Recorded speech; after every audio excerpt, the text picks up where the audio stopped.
Le 13 novembre 2015 restera un jour noir dans l'histoire de notre pays.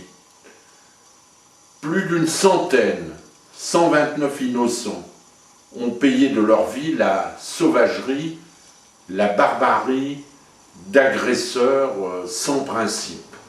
Parmi eux, je veux avoir une pensée particulière pour beaucoup de jeunes du Cambrésis, de l'Avesnois, du Valenciennois qui se sont trouvés dans cette tourmente et dont les familles vivent un drame épouvantable.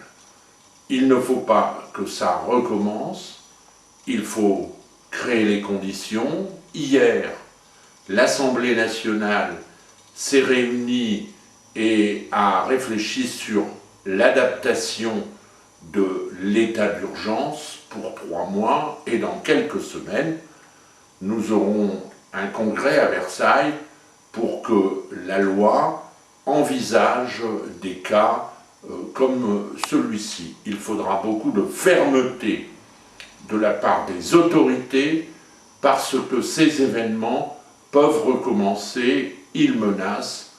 Beaucoup de voix autorisées disent que d'autres agressions, d'autres attentats peuvent être en préparation. Cela suppose de la vigilance de la part de tous, des autorités mais aussi des citoyens, sans évidemment affolement et sans que ce soit un comportement obsessionnel. Je veux une réflexion particulière sur la situation de la circonscription dont je suis l'élu, qui est proche de la frontière, avec des communes parfois frontalières. J'attends de nos voisins belges, des autorités belges, un suivi, une autorité de l'État plus forte.